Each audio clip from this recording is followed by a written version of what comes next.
Good morning. Let's join together in singing a morning song. I invite you to rise in body and our spirit, and we're going to sing Morning Has Broken. Morning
Good morning. Welcome to the Olympia Unitarian Universalist Congregation. We're so glad you're here this morning. My name is Ann Radford. I use she, her pronouns, and I'm a member of the worship arts team. Leading worship with me this morning is our minister, Reverend Mary Gear, Reverend Sarah Lewis, Director of Community and Faith Development, and Troy Fisher, our music director. Our community envisions an interconnected world that is loving, just, and healthy. We believe that diversity in all the ways that we are different is sacred, and that our community is enriched by the gifts each of us bring. We affirm that we are all growing and becoming, and that we learn from each other, united by our UU values. Come into this community today with your sorrows and joy, with your questions and your curiosity. You belong here just as you are now, and however you continue to grow as your life unfolds.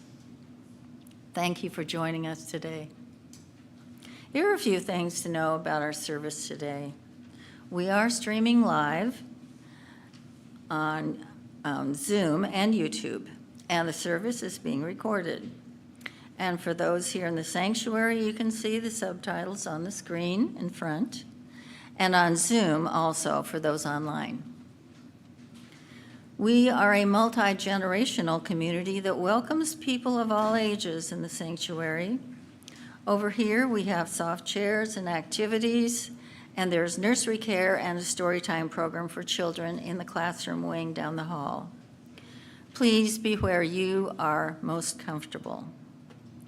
There are busy bags in a basket just outside the sanctuary doors for anyone 5 and older.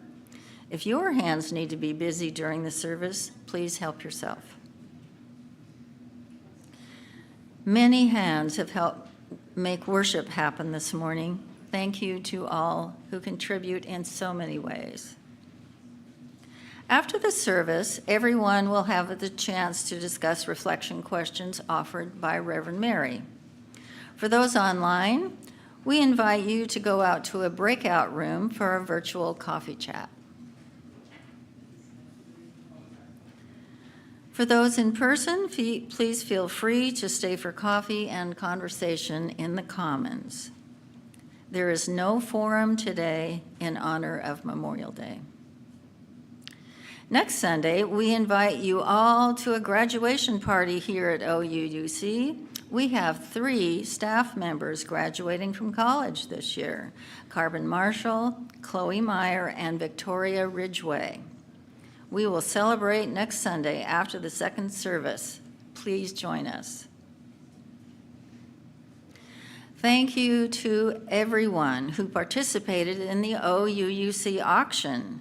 Gratitude to those who offered items in the auction, for those who bid online and in the live auction, and those who organized this important and very fun event. This year, the auction raised a record total of $55,174.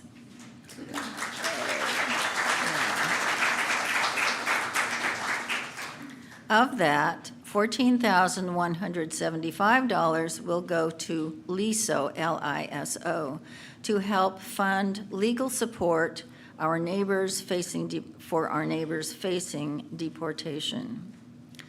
$16,225 will help fund needed items for OUUC, including a commercial dishwasher in the kitchen.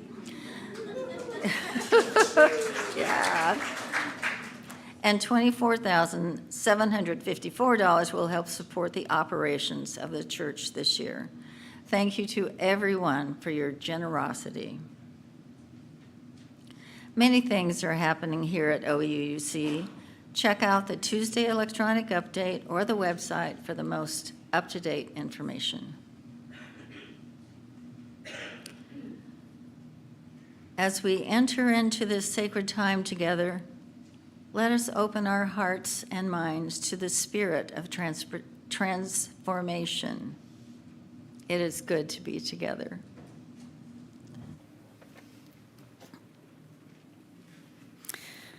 Good morning, everyone. I'm Reverend Mary, and I use she, her pronouns. You may have heard the sad news this week that Atlee Ralston died on Monday morning at the age of 91. He was with his wife, Sheila, his wife of 68 years, by his side. And while Atlee's death was not unexpected because he had been in declining health for a while, it was a surprise, as these things often are. These losses come, and we don't expect that this necessarily is the day. Atlee was born in 1934 to Carl and Doris Ralston in Sheridan, Wyoming.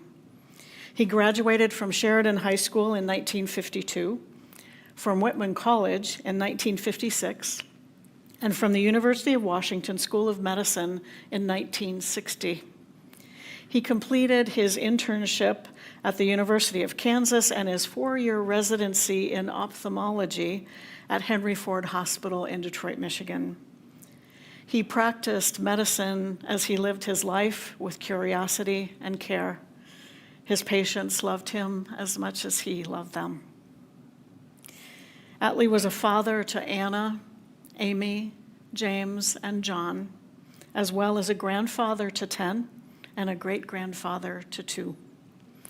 Atlee loved music, golf, vegetable gardening, fly fishing, discussing world and local issues with friends, and traveling with his family. It is a blessing that Atlee spent his last days with his beloved Sheila. Atlee's death is a reminder of the preciousness of life, and this is a truth that Atlee certainly knew and lived. He relished life, and he loved that he felt such care for everyone that he interacted with. I really enjoyed visiting Atlee because I got to experience his bright smile and the twinkle in his blue eyes. I'm especially grateful to have spent time with Atlee and Sheila when they generously bought an auction sermon a few years ago, and we crafted a service together complete with their favorite music sung by the choir. A celebration of Atlee's life will be here at OUUC on site and online on Saturday, June 6th at 11 a.m. Atlee will be missed by so many. We hold his family and friends and love and care now as they mourn his loss, this beloved husband, father, grandfather, great-grandfather, brother, and friend. We light a candle in memory of Atlee Ralston. May his spirit be at peace.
This morning, we join Unitarian Universalist congregations around the world in lighting a chalice, the symbol of our faith tradition, with the words of Julianne Lepp. We seek our place in the world and the answers to our heart's deep questions. As we seek, may our hearts be open to unexpected answers. May the light of our chalice remind us that this is a community of wisdom, warmth, and welcoming of multiple truths.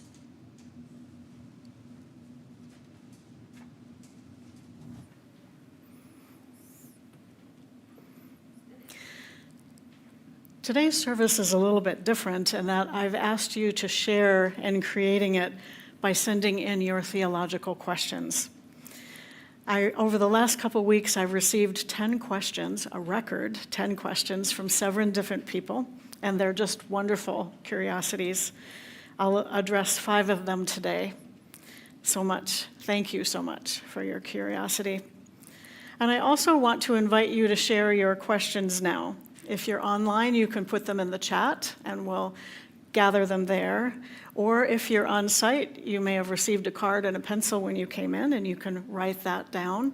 If you didn't receive a card and a pencil, please wave your hand and the ushers can bring you one. We'll collect them during the offering. You can just put them in the offering basket, and Reverend Sarah has agreed to collect and sort them. I know that I won't be able to address all of the questions today, maybe not even any of them from on-site if the first service is any indication. But I do promise to read them all. I love to hear what's on your mind and in your heart, and I keep them in mind for future services. So please feel free to share today, and if you think of something later, email me. I'd love to hear from you. Our opening words for this morning are offered by Bran Lennox. We have chosen to bring ourselves here to this sanctuary, to gather as a community of faith.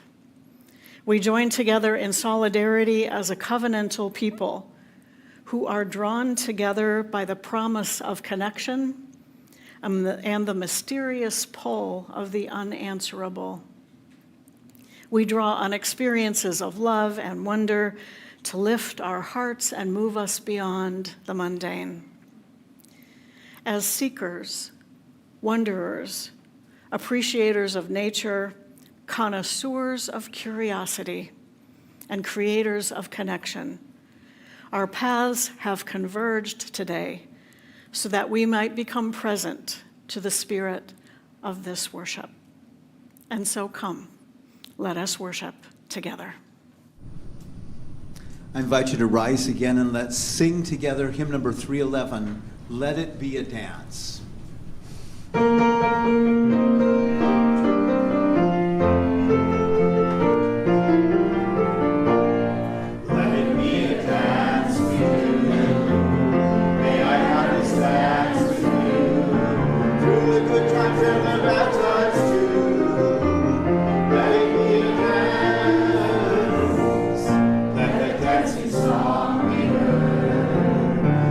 Music say the words and fill us like a sailing bird.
morning, all. Story that I have for you today is a story about Anansi, the spider, which also just happens to be my smallest puppet in my collection, but you can see that this is a spider here, yeah. So there are many stories about Anansi. They come to us from the Ashanti people of Africa. And in most of these stories, Anansi is a bit of a trickster. But if you ask Anansi himself, he'll just tell you that he's a great storyteller, that he has lots of wit and wisdom and knowledge to share. In fact, he is a pretty good storyteller, but one day he decided he didn't have quite enough knowledge and wisdom, that in fact he needed to have all of it, all the knowledge, all the wisdom in the entire world. And where could he get it? Well, he thought about it and then remembered, oh, the sun god. The sun god up on high sees everything that happens during the day and knows everything. So Anansi went up to the sun god and asked for all the world's knowledge and wisdom. And the sun god thought about it and then agreed that, yes, Anansi could have all of this on condition that he would share. And of course, Anansi said yes, he would share. And so the sun god put all the world's knowledge, all the world's wisdom, all of it into a clay pot and gave it to Anansi. And Anansi was very excited and took the clay pot and ran straight home with it. And went inside and made sure that all the doors and all the windows were closed and that nobody was around or could see. And then took the lid off the clay pot and peeked inside. And oh my goodness, it really was so amazing. There actually was all the world's wisdom in there. There were sights that Anansi had never seen before and sounds that he had never heard before and things that you really just can't even imagine. It's incredible. There is no way Anansi could share this with anyone else. This was far too special. It had to be kept just for him. But where could he hide it? Because of course everyone would want it. He thought about it, and all of his usual hiding spots were not really quite appropriate. Then he thought, the top of the tallest tree. I'll take this up there and tie it up in the leaves. No one will be able to see it. Very few could even reach that high in the tree. It'll be very safe up there. And so, remember, Anansi is a spider, and how many legs do spiders have? 8, yes. So, using 2 legs to hold onto the clay pot, that left Anansi with 6 legs to climb the tree with.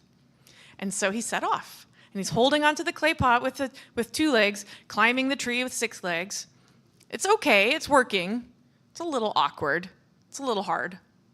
But he's getting up the tree with difficulty, starting to wish he had more legs.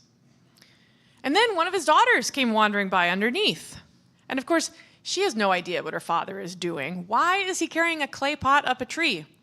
But she does have a good idea about how he could do it better. And so she calls up and says, "Father, what are you doing? Why, you should have tied that clay pot to your back with some rope so you could use all your legs to climb with." That was actually a really good idea. But do you think Anansi appreciated hearing this idea from his daughter? No. Here he is, Anansi. Brilliant Anansi. And now he is the possessor of all the world's knowledge and wisdom. How dare some young pup have a better idea than he has? No, this in fact made him really mad. And he got more and more angry thinking about that. And he was struggling to carry this clay pot up a tall tree. And he just got so angry that he threw the clay pot at his daughter. Now, she stepped out of the way and she was fine, but not the clay pot. The clay pot was not fine. It broke into thousands of little pieces, and all of the world's knowledge and wisdom came spilling out. And some of it rolled away, and some of it blew away in the wind, but it was spread all over the world. And that is why, to this day, No one has all the knowledge and wisdom, but everyone has some of it. And we can learn by talking to each other and listening to each other's stories. And thus ends our story for today.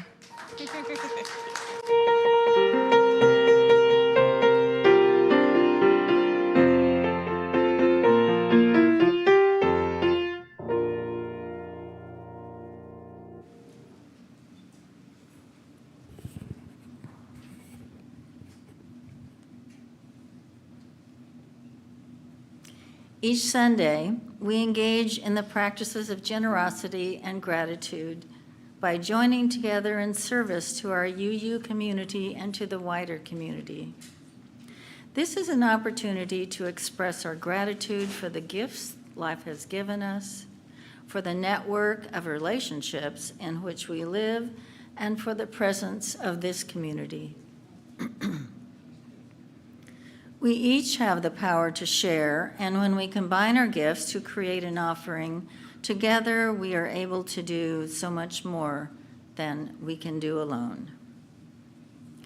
If you are new or visiting us for the first or second time, you are our guest, and we do not expect you to contribute.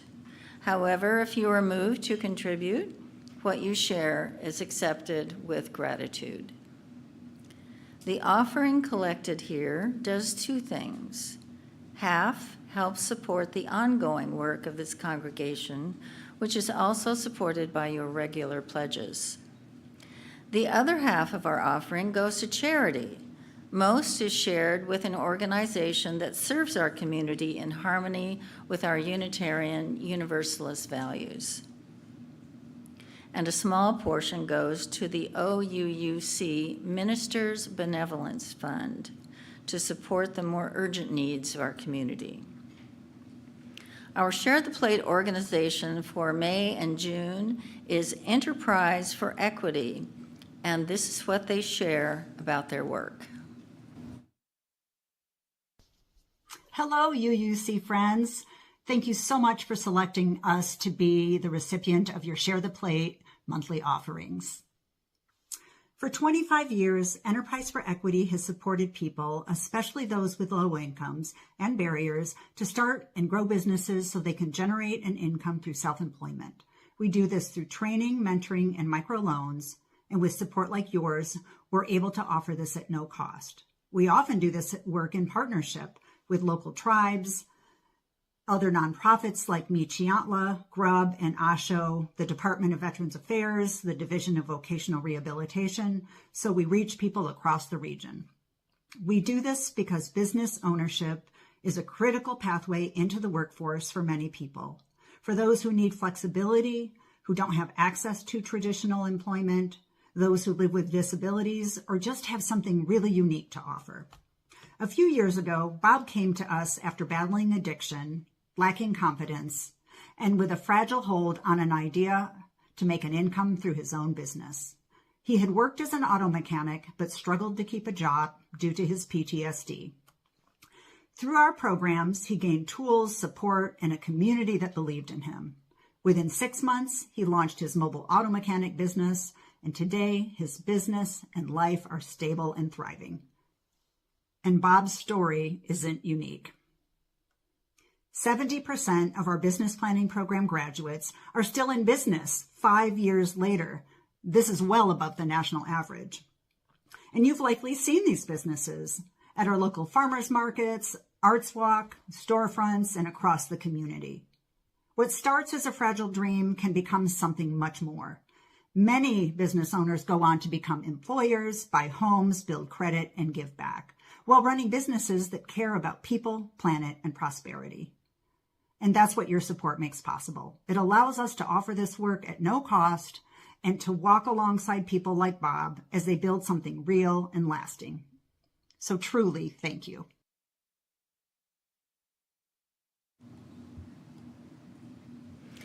We offer our thanks to all who give. If you would like to give electronically, you can find information about that in the order of service or on the OUUC website. May the offering now be generously given as it is gratefully received.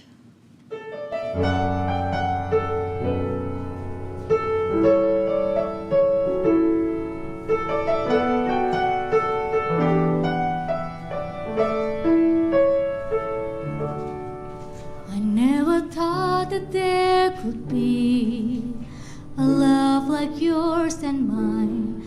I never dreamed that I would see the day that I would find a love that feels so right. But here we are tonight, and now the only thing we really need is time. We live on borrowed time. No one can be sure when the loan will finally come due. But I'm loving all of mine. I know what time is for. I've borrowed it so I can spend it all right here with you.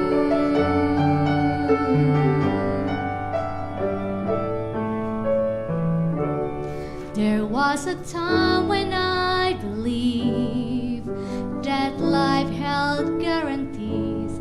There was a time when I was sure my future was secure. But life had other plans. The future's in God's hands, and knowing that has led me live and love you more. We live on borrowed time.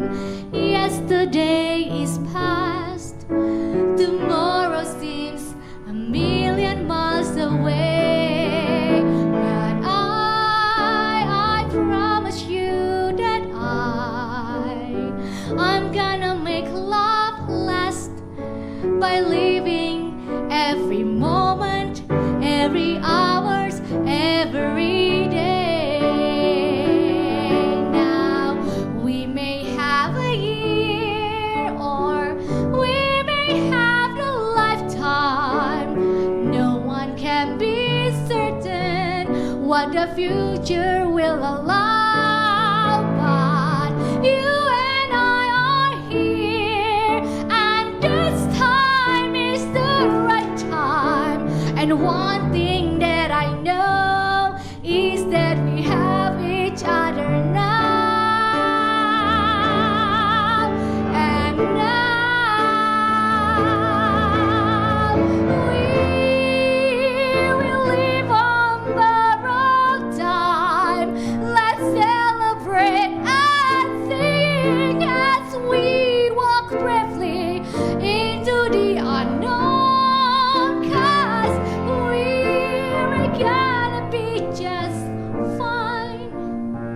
Whatever life may bring, we'll face it all together, and we'll never be alone.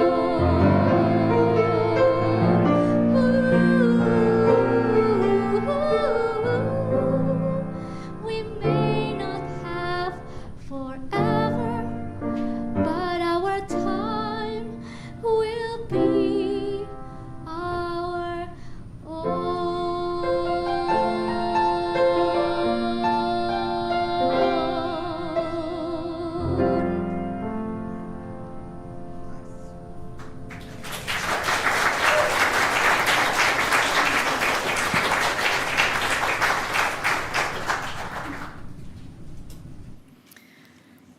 Thank you so much for your generosity in all the ways you share your many gifts. And Ellie, thank you so much for being with us today. When we gather together in community, we do what humans have done for all of our existence. We look to each other during times of worry and fear, and during times of celebration and joy. So we come into community bringing all that's on our mind and in our hearts, So let's open our hearts to the complexity of life as we place stones in the water of community. We'll hear a drumbeat. I invite you to allow its resonance into your body. It's the heartbeat of life, the heartbeat of our community.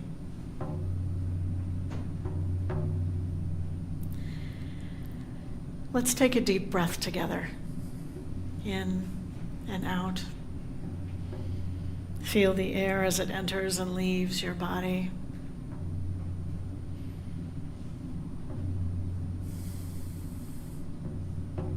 Feel the ground of Mother Earth solid beneath us.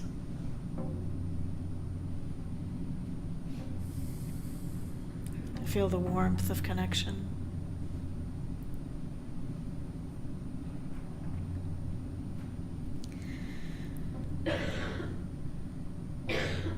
Tomorrow is Memorial Day, a day we set aside to honor those who have died in service to protecting the freedoms of this country. We have enslaved African Americans to thank for this holiday. In 1865, some enslaved black residents of Charleston, South Carolina, gave an honorable burial to 250 Union soldiers who had been captured and left to die by the Confederacy. After the Civil War, this day was expanded to recognize all who had died in that tragic war.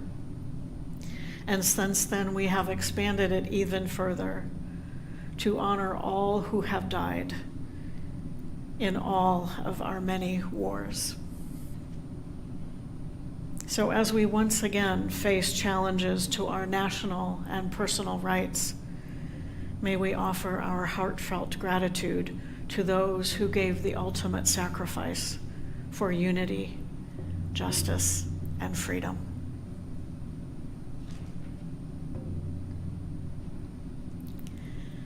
Let's open our circle wide now. For those on Zoom, I invite you to share from your heart by entering in the chat. We'll be able to see your sharing on the screen here in the sanctuary, and the pastoral care team and I will take a look at it too. For those on site today, I invite you to come forward if there's something you'd like to bring into the community. You may place a stone in the water as you hold your sharing in your heart. So let's hear the heartbeat of our community as we reach out our hearts in love and care for all who share today.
Congratulations.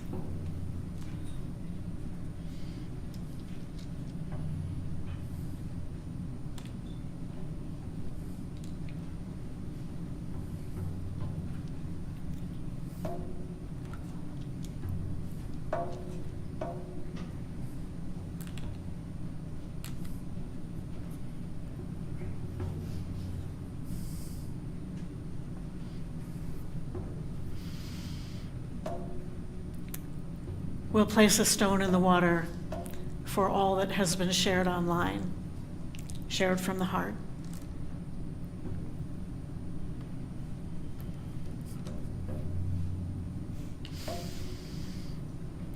And one more stone placed in the water for all that we hold in our hearts and that remains unspoken this day.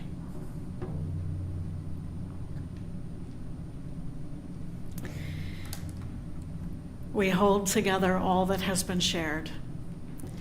May you feel yourself witnessed.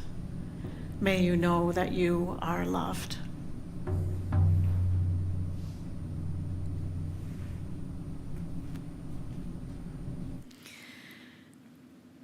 Let's take a moment to just breathe together.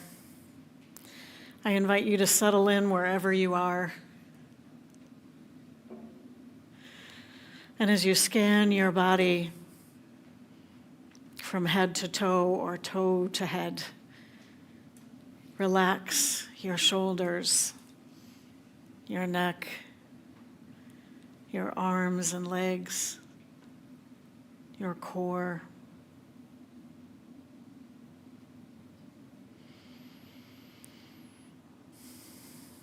And I invite you to place a hand on your heart or your belly so that you can feel the movement of the air through your body. In the stillness of this moment, just pause and breathe.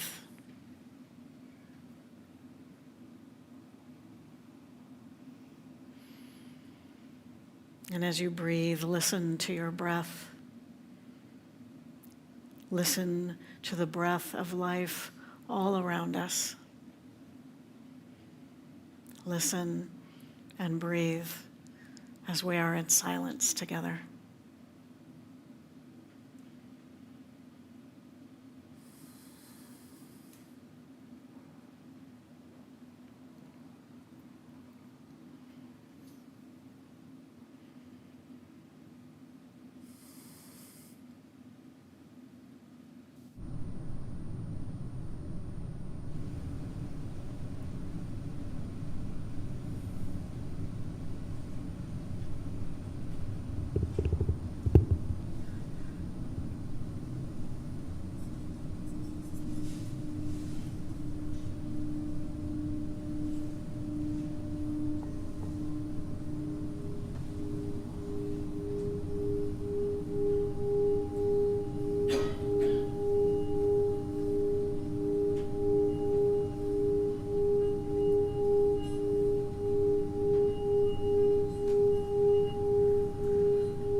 I invite you to remain seated and let's sing together hymn number 1001, Breaths.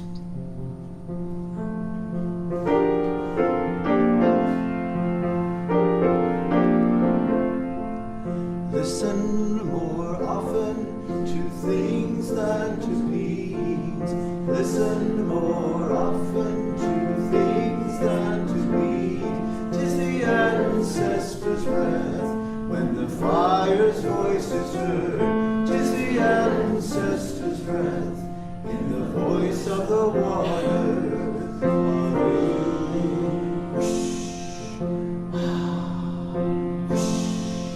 Those who have died have never ever left. The dead are not under the earth. They are in the rustling trees. They are in the groaning woods. They are in the crying grass. They are in the moaning rocks. The dead are not under the earth. Listen more often to things than to weeds. Listen more often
This month, our spiritual practice is awakening curiosity, and there's a lot of curiosity that's been awakened this month. One of the things that I love about Unitarian Universalism is that we are seekers who honor the questions and know that both the questions and the answers will change over time. And I believe that's one of the reasons that we find each other and we create community. We like to have help asking and answering and living the questions. We want support as we face uncertainty, and we want companions on our journey. So for today's service, I asked you to share your big questions with the intention of answering some of them today and bringing others into future services. So thank you to everyone who shares today.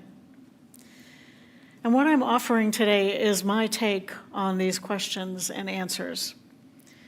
Unitarian Universalists don't believe that we need a mediating presence of a religious professional between us and the divine. Everyone has the opportunity to open themselves directly to the divine by asking questions and seeking answers. And so, in other words, take what I have to say under consideration. Bless you. So there were 5 questions that were sent in that I wanted to address today. Carolyn Odio said, "My curiosity is, what's the relationship between forgiving and forgetting?" And when I got Carolyn's question, I thought, I think I've answered this before. And sure enough, I went looking, and at a service in 2021, when I did a question box service, someone asked a similar question. And what I appreciate about Carolyn's question is that I would answer it differently today than I did 5 years ago. So what many people think is that forgive and forget is some kind of religious tenet. Some people even think that it's in the Bible, and it's not. Many religious traditions speak about forgiveness.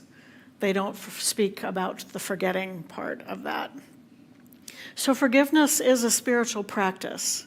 It is the practice of taking a step back, looking at a bigger picture of what has happened, and of letting go. It's the practice of letting go as much as we can of anger, of bitterness, of a desire for revenge. Now, it doesn't mean condoning or excusing or even reconciling with someone we feel we've been wronged by.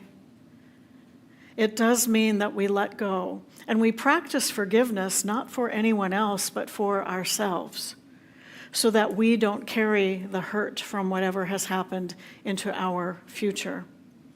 We transform ourselves, our feelings and attitudes and behaviors, so that we are not controlled by what happened to us, and that it can be a bit less emotionally charged for us as we move forward.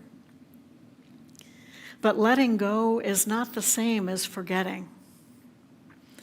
We can let go of anger and resentment and the desire for revenge, all while we are remembering what happened. We don't have to forget, and sometimes it's beneficial not to forget what happened to us. It can help because it helps us protect ourselves in the future, in relationships that we might want to negotiate differently because we've learned from what happened to us in the past. And we can also learn from the mistakes of others. If we have been wronged, we can understand that and choose not to behave that way toward others in the future so that we have some sense of how we live our values. And so forgiveness is about transformation, our own transformation that supports our growth. And forgetting is not a necessary part of that transformation at all. Thank you for the question, Carolyn. So that leads me to a question from Brian Coyne. He said to me, "So what do you mean by transformation? What about Dr. Jekyll and Mr. Hyde? That was transformation too." And Brian's right. Dr. Jekyll and Mr. Hyde is the story of someone with an internal of struggle of between good and evil and who transforms between one and the other. So transformation is simply change, and it doesn't always have to be positive. It can be immoral or hurtful. And so in defining transformation, I draw from our shared Unitarian Universalist values that were adopted by the General Assembly in 2024. Transformation is one of the 6 core values that define Unitarian Universalism that we hold together with love at the center. Transformation is, as Unitarian Universalists define it, we adapt to the changing world. It's adaptation to change. And adaptation can be negative. We're seeing that in our nation right now. There are some people who are responding to changes in demographics and the nature of our country as a whole, who are wanting to transform us into something that they believe is better, that never, ever existed. And so we don't necessarily see that as positive. That transformation can be negative. So what we do as Unitarian Universalists is that we covenant around our transformation. So the rest of transformation says this: we covenant to collectively transform and grow spiritually and ethically. Openness to change is fundamental to our Unitarian and Universalist heritages, never complete and never perfect. And so we Unitarian Universalists call for transformation that is collective because we are interdependent, we share that, and transformation that is ethical in alignment with our values. Now there's always a catalyst for transformation, some kind of catalyst, internal or external.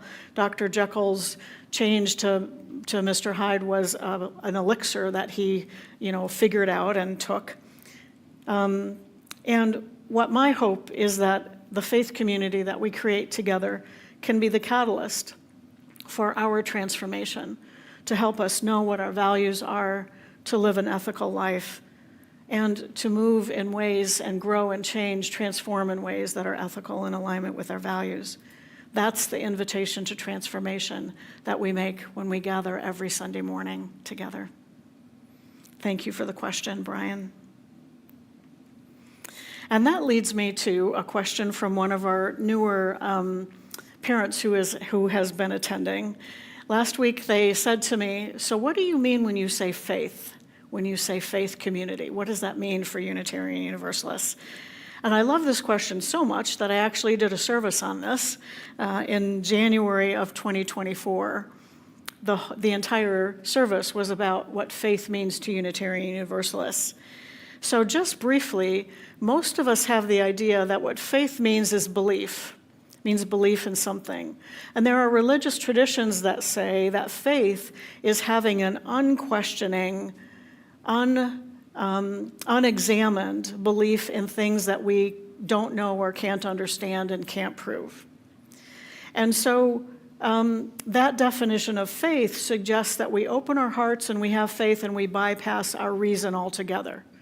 And you can imagine that that doesn't sit very well with most Unitarian Universalists. And so in our Unitarian and Universalist traditions, we typically say that we can have faith without certainty.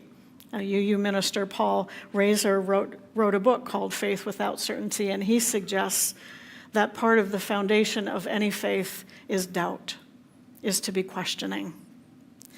And so the second definition of faith is probably more in line with Unitarian Universalist beliefs and theology, and that's faith as trust, having trust and confidence in something or someone. Faith comes from the Latin word fidere, which means trust. And I think it's fair to say that everyone has faith in something, trust in something. It might be trust that the sun will come up, trust in nature, trust in a loved one, trust in themselves, trust in the power of community, trust in the collective. So despite our uncertainty and our doubts, because we all have those, we can have trust, we can have faith in something that is outside of ourselves and inside ourselves. And so I said in that sermon, I have faith in the power of community, in the resiliency of nature, in the strength of the human heart, and in the presence of love.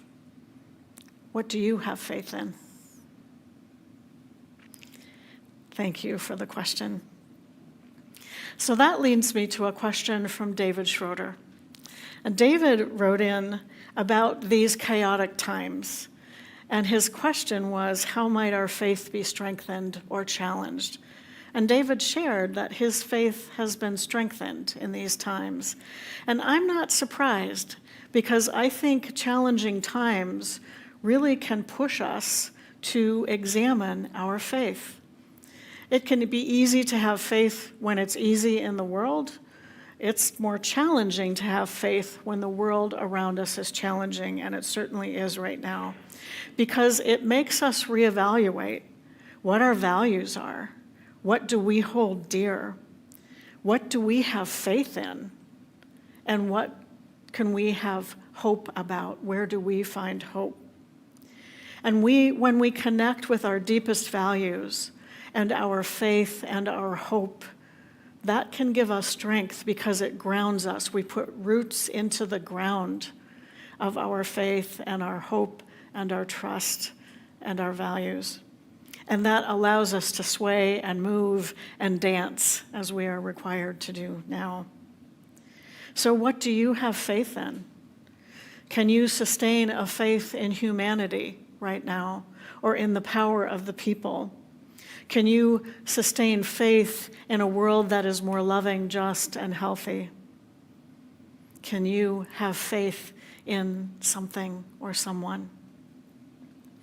And the second part of Dave's question was about putting faith in action, and a realization on Dave's part that he was shifting from less advocacy and more volunteering. And sometimes when folks say that to me, what they're looking for is an affirmation that that's okay. And Dave, it's okay. Because while we are grounded in our values and our beliefs and our trust, which might change over time, how we live in the world changes all the time because we're called in different directions. And so what I say is that there are a million ways to be of service in this world that needs us so badly. Pick one and do it. Do it with your whole heart in a way that fills you up, because that's what's needed in this world as well. And so I would ask again a question that I talked about in the service last week in Theodore Parker's sermon about what is transient and what is permanent in our beliefs and in our religion, in our faith. What is transient for you and what is permanent for you? And it's the permanent things that we find that give us strength in challenging times. Thank you, David, for the question. And the last question is a giant one. It's actually several questions, and I'm pretty sure that I'm going to be looking to write a sermon on this or a service on this in the new year. This comes from Jeff Goltz and from Chris Park, from a conversation that they had. And so Jeff put it into 3 questions. Is it fair to say that Unitarianism is no longer a Christian denomination? If so, when did that happen? And what are Unitarian Christians to make of the apparent de-emphasis of Christian teachings? So this is not an easy or a quick answer, so I'm going to give a quick answer, and we'll likely explore this again later. And what came to mind for me when I got Jeff's questions was something that my professor in seminary used to say. The Reverend Dr. Rebecca Parker was the president of the seminary I attended at Starr King. And when people would say to her, "I don't believe in God," she would say, "Tell me about this God you don't believe in." Tell me about this God you don't believe in. And it would begin a conversation, right? It would begin a conversation about God and everything, because Rebecca was really good at that. And so what I hear in Jeff's questions is an invitation to conversation about, so tell me, what is the Christianity that you believe in? Or what is the Christianity that you don't believe in? Now, one of the ways to answer Jeff's question about is Unitarian Universalism Christian, and if it's not, when did that happen? Christianity is a wide range of beliefs. It always has been. And the history of Christianity and any religion is the history of how that religion has been defined over time and who gets to define it and why they define it that way.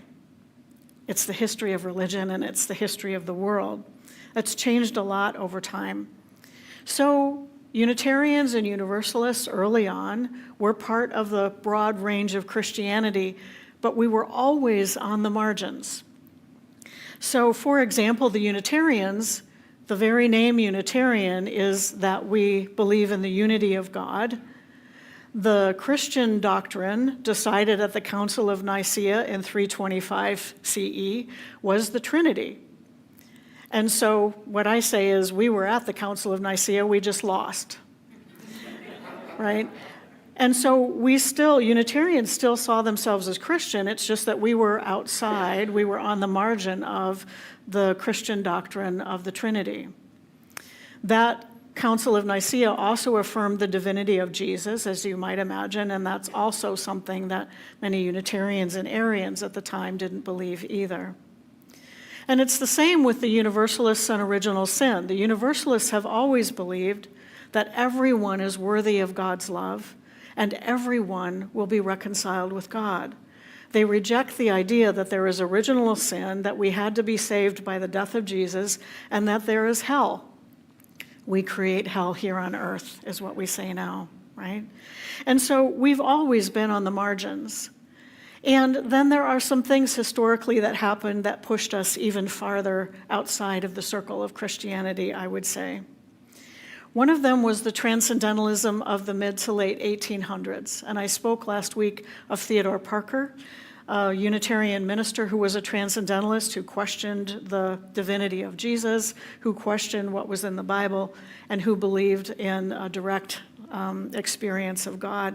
And he was a challenge to the Unitarian kind of establishment of the times. And so when Theodore Parker and other transcendentalists became a part of Unitarian circles, it invited a conversation about who is a Unitarian and who isn't. And Parker really widened the circle to the extent that in 1886, the Western Unitarian Conference, that's the West Coast, because we in the West have always been rebels when it comes to our faith, they decided that the basis for membership in their congregations would not be an acceptance of Christianity. They opened their doors to a broad swath of people and other congregations who were of like mind and in a broadened way. And by 1890, the American Unitarian Association had allowed non-Christian congregations and people into their fold. So that was a big shift. The next thing that happened was the humanism, the secular humanism of the mid-20th century. And this was a movement toward, I would say, pushing against the dominant Christianity in the country, really focusing on humankind as an agent in this world. And at the same time that secular humanism was becoming a thing in our culture, the Unitarians were planting fellowships in the Midwest and in the West. So there were itinerant Unitarian preachers who were going to towns where there tended to be universities or groups of educated people and starting small lay-led fellowships where the dominant culture that was created there was individualism, humanism, and social activism. And the foundation of this congregation in 1952 was as one of those fellowships. It was a small group of lay leaders who signed the book and who focused on social justice issues here and who had a strong humanist bent. And I would say that humanist bent continues in the congregation now. My sense is that the humanism impact on our Unitarians in particular and the Unitarians fellowships was the beginning of the anti-Christian sentiment in our denomination. And it still exists to this day. I've spoken with people in this congregation who have come from Christian traditions, who bring some of those Christian beliefs and values with them, and who feel like they can't speak about that here because it's not welcome in our community. And so during this time when I think Christianity nationally has been co-opted and corrupted by a political movement, and Christian nationalism is on the rise, I think it's even more important to be open to the questions about what is it that you believe and what is it that I believe, and can we have a conversation about that? When I meet and chat with local clergy from Christian churches here in Olympia, they'll say to me, "We are in decline right now. How is it that you are growing?" And I say somewhat tongue-in-cheek, "It's because we're not you." And they get that. I mean, they get that, right? We don't claim to be Christian. And so for folks who have been wounded by Christianity, who have only heard and seen of the Christianity that's being portrayed in the media now, why would someone want to join on to that? And so I don't think that we are identified and don't identify ourselves as a Christian tradition now. It's not one or the other. We either are Christian or not. It's an and situation, because we are multi-faith. We are a pluralistic faith. And we welcome every belief system that is in the service of life. I don't say every belief system, because not every belief system is in service to life. But any belief system that is in service to life is welcome here. And that includes Christianity. And some of what I hear in Jeff's questions is some sense of loss around Christianity being at the center of our faith. And what I would say about that is, when you've been at the center and we widen the circle to involve more, it feels like a loss because you're not at the center anymore. And so it's feeling that loss and really embracing the value of diversity and pluralism. I think diversity is our faith's superpower, and I think that's what is going to serve us going into the future. So, one of the things that I really love about our faith is that we can believe different things. I can believe something different than you. You can believe something different than me, and I'm still your minister. I think that's the power of who we are as a people, and that's the bridge building that we so need in our culture and in our world today. So I would invite you to consider and congregate in conversation with other people, including those with a Christian background and Christian beliefs. Tell me about the Christianity that you believe in, and let me tell you about the Christianity that I don't believe in, if that's the case for you. So, Sarah, how are questions looking? Okay. There are some wonderful, rich questions here. None of them would be quick to answer. Okay. None of them would be quick. All right. So I'm going to have lots of food for thought from the questions from the first and second service, because Reverend Sarah said that exact same thing at the first service too. So I can hardly wait. So how about if we just take a breath together? That was a lot of words, a lot of thought, a lot of curiosity.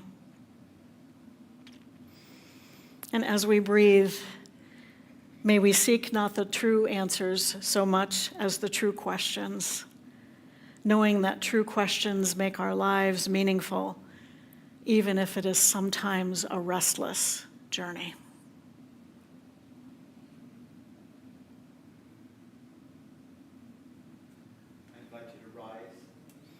I invite you to rise and let's sing together a closing hymn. Hymn number 301, Touch the Earth, Reach the Sky.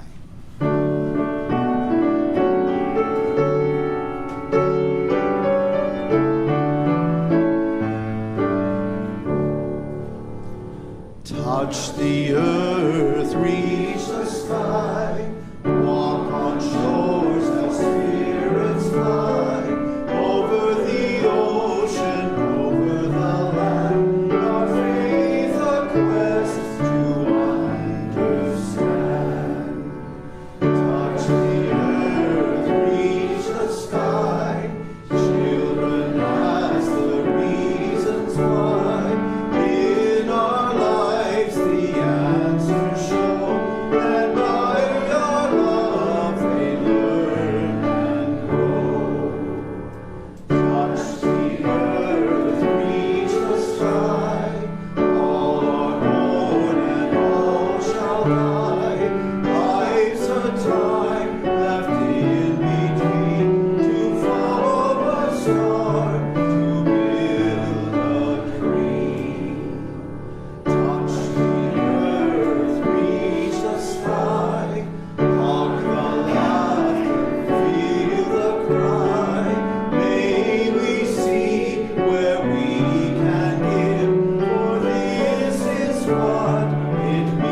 as we extinguish our chalice, may we be good company to one another in our questions and on our journeys as we seek to answer the call of love. May you go with joy, go with commitment, go with love.